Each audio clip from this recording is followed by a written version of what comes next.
Olá pessoal, eu sou Janaína Queradia e hoje aqui eu tenho a grata satisfação de estar com uma amiga muito especial, que é a doutora Eunice Fumagalli Scher. A doutora Eunice é a presidente do Tribunal de Ética e Disciplina da OAB Paraná. Tudo bem, doutora Eunice? Tudo bem, doutora Janaína. Para mim é um prazer estar participando aí dessa programação sua, que tem uma valoração muito importante para os advogados e para a OAB. Eu já agradeço de prontidão, porque a doutora Eunice, no meio de todos os seus afazeres, tomou um pouquinho do seu tempo para vir conversar conosco e compartilhar informações e experiências com toda a sociedade. Vamos lá então, doutora Eunice. Estou às suas ordens. Vamos ver se eu consigo ajudar em alguma coisa. Com certeza. Doutora Eunice, me diga uma coisa. Na sua opinião, já em comemoração à Semana do Advogado, qual é a importância do advogado para a sociedade? Essa é uma pergunta interessante. Veja, todos os profissionais têm a sua importância. Nós não podemos jamais desmerecer a importância dos professores, sim, dos médicos, enfim. Mas o advogado, ele tem, não acho que seja mais importante que outros profissionais, mas o foco principal daquele que é um bacharel em direito, que teve que frequentar uma escola de direito, é exatamente, ele acaba, eu acho que o foco da importância da atuação desse profissional é porque ele consegue, pelas suas habilidades técnicas, ajudar, veja que eu não estou sendo pretensiosa dizer que ele faz, mas ele ajuda no realinhamento da vida em sociedade. Sim. Porque ele foi treinado, durante o curso de Direito, lhe são apresentadas ferramentas e conhecimentos através dos quais o advogado consegue transitar com muita facilidade pelos diversos momentos importantes da regulação da vida em sociedade. Sim. Então o advogado ele é habilitado a participar do momento da elaboração das leis, tanto que evidentemente que o texto legal ele depende muito do conhecimento técnico dos advogados, que estão evidentemente instruindo e colaborando com aqueles que fazem as leis, também participam muito do processo da execução das leis. Sim. E evidentemente que só o bacharel em direito, e aí não é o advogado, mas o bacharel em direito, que forma o poder judiciário. Então, o advogado ele acaba sendo, o profissional de direito, ele acaba sendo muito importante nesta parte da vida em sociedade que diz respeito à regulação das relações humanas no contexto social. É uma arte mesmo, doutora? É uma arte saber advogar. Ah, sim, agora focando especificamente na advocacia, saber advogar. Saber advogar e especialmente quando a gente se lembra que ao advogado é dado a possibilidade de defender direitos alheios. Sim. Então, é o advogado que vai, dentro do contexto do processo, que vai fazer valer os direitos das pessoas. Então, essa habilidade do advogado e essa possibilidade que o âmbito profissional lhe proporciona é muito importante, e daí a importância da ética. Sim. Para que essa habilidade não seja usada para outros, digamos assim, orientado por outros princípios que não sejam exatamente a ética. E dentro dessa ética, já pegando esse prumo do tribunal, toda a sua trajetória que a senhora vem enfrentando como presidente, como atuante no Tribunal de Ética, quais seriam, na sua opinião, os principais desafios para se saber advogar? Na verdade, os desafios para saber advogar, eu acho que vou deixar um pouquinho para depois. Sim. Porque os desafios da ética profissional hoje têm muito mais a ver com o mercado. Sim. Se dá para chamar de mercado, a advocacia, com o contexto profissional.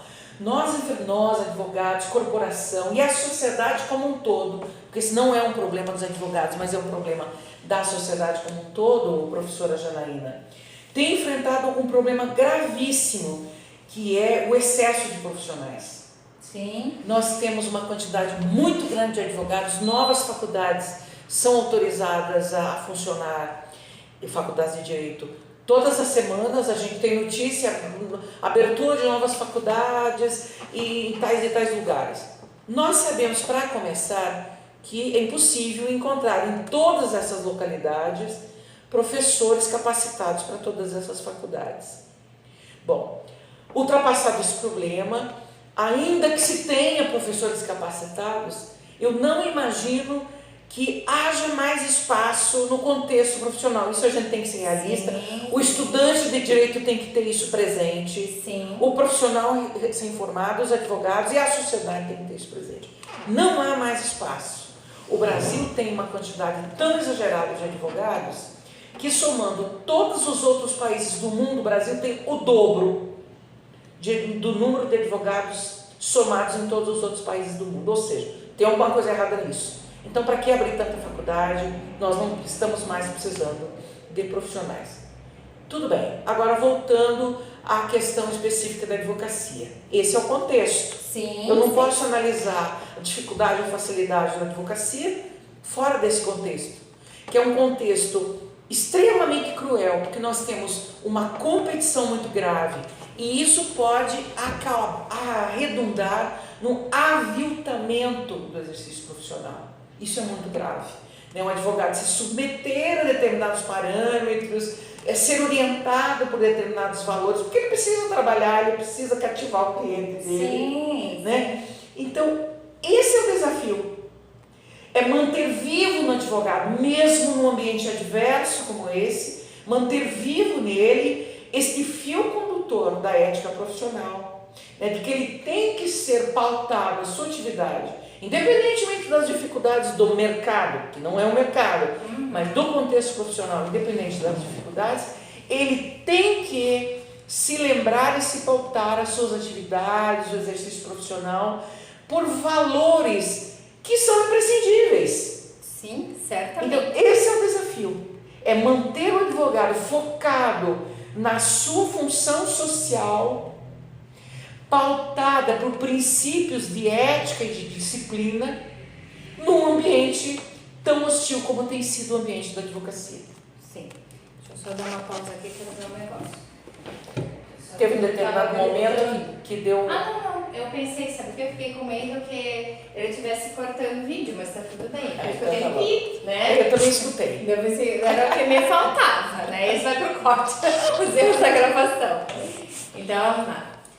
E doutora Eunice, uma mensagem, então, diante, né, de todas essas preocupações que se tem, mas dessa importância do advogado também, uma mensagem para os estudiosos do direito e para aqueles advogados que estão atuando efetivamente.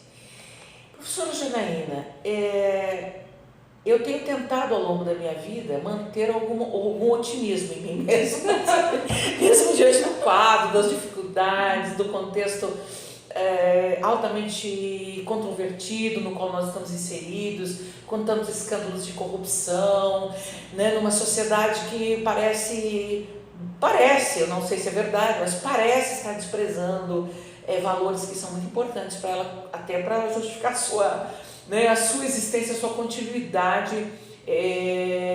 Então eu tenho tentado manter meu otimismo. E eu estou aqui agora tentando encontrar uma mensagem otimista para a gente. Sim, com certeza. Não é fácil. Para a gente impulsionar. Não é fácil. Porque hoje a gente enfrenta além das dificuldades que foram mencionadas antes, do mercado complicado, nós temos hoje a tecnologia chegando na advocacia. Então, aqueles que estão assim centrados no exercício profissional têm que ter isso presente. Não adianta a gente passar os olhos ao largo desse problema, porque é um problema presente. Nós já vimos a tecnologia fortemente influenciadora de âmbitos profissionais na área da engenharia, na área da medicina, para que exemplo mais, mais visível, mais retumbante do que acontece com a medicina hoje, que a gente se pergunta muitas vezes, mas se eu pego o resultado do exame que tem aquele laudo que a máquina fez para mim, né? Por que eu preciso mesmo do médico? Sim. E essa tecnologia, eu acho que no direito é o último âmbito profissional em que ela Está chegando. E ela está chegando. Aliás, ela já chegou. Caminho sem volta, né? Nós temos hoje escritórios de advocacia que tem programas de computador que em alguns segundos, Sim. diante da problemática oferecida pelo cliente, apresentada pelo cliente, os programas de computadores, que se chamam os advogados robôs, mas que são programas, né, acabam em alguns segundos fazendo um levantamento de toda a doutrina, de todas as decisões de todos os tribunais naquele específico assunto, para apontar a viabilidade daquela causa, para dizer, não, essa causa não tem possibilidade de ser favorável aos interesses do cliente, enfim, para definir estratégia do eventual direito da pessoa, né, que está buscando o serviço de advocacia.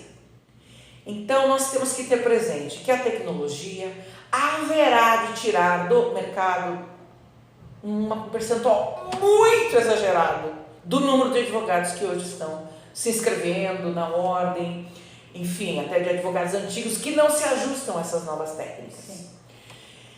A mensagem positiva é o seguinte: alguém vai ficar. Sim, para alimentar o sistema, né, doutora? Alguém vai ficar. Mas quem é que vai ficar?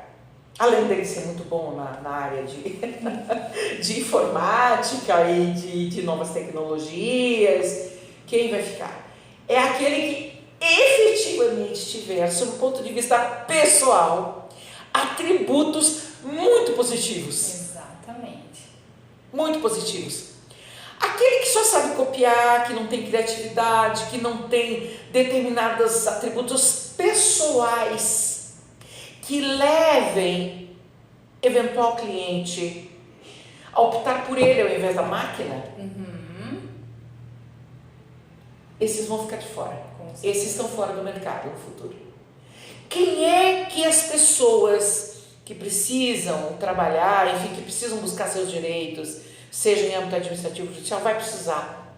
Ser humano, advogado. Quem? Aqueles que demonstrarem que forem realmente bons e que demonstrarem ter qualidades extraordinariamente mais competitivos e melhores do que o serviço, digamos, mecanizado do computador. E professora Janaína, a lealdade profissional e a ética certamente fazem parte do coquetel que haverá de justificar a escolha de um advogado no futuro muito próximo. Eu estou vendo ele bem ali. Até porque, né, doutora, toda essa sua fala, durante a fala da doutora Eunice, eu fui mergulhando, né, e fui imaginando realmente todo o cenário que ela nos traz de uma maneira tão diferenciada. E me leva a crer, né, que realmente, além da arte de saber advogar, é o amor que vai se ter. Exatamente. Pela profissão, pelo estudo, pela dedicação, né, doutora? Porque hoje em dia, exatamente, com a tecnologia também há de se ressaltar que se nós não soubermos lidar com essa circunstância, podemos ficar 24 horas do dia ainda, né, ligados, plugados dentro da advocacia.